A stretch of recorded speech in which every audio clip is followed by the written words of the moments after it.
In 330 BC, Alexander the Great stood inside the most magnificent palace on earth, the seat of the empire he had just conquered, and watched it burn. History still argues whether it was an accident, revenge, or the worst decision he ever made. Persepolis was not just a city. It was the ceremonial heart of the Persian Empire, where kings were crowned, where tribute from 50 nations was delivered, where the wealth of the ancient world had accumulated for 200 years. It took 20,000 mules and 5,000 camels to carry away the treasure inside. The gold and silver loaded from Persepolis was so vast it caused inflation across the entire ancient Mediterranean world when Alexander spent it. Then came the banquet. Alexander's companions drank through the night. The woman Thais, an Athenian courtesan, reportedly stood up and gave a speech. She said the Greeks deserved to burn Persepolis for what Xerxes did to Athens 150 years ago. The crowd roared. Thais threw the first torch.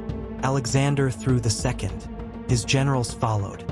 Within an hour, the greatest palace on earth was on fire.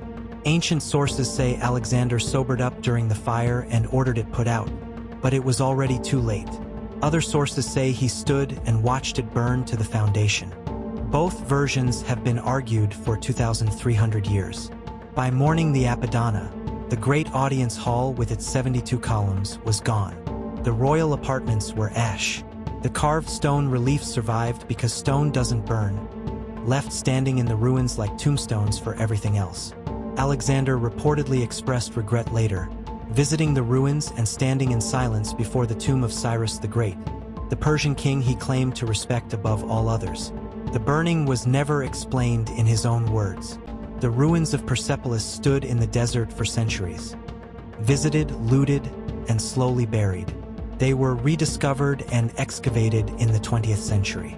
The burn marks are still visible on the stone today. Alexander conquered Persepolis in days. He looted it in weeks. He burned it in a night. And for the rest of his life, and for 2,300 years after, nobody has been entirely sure why.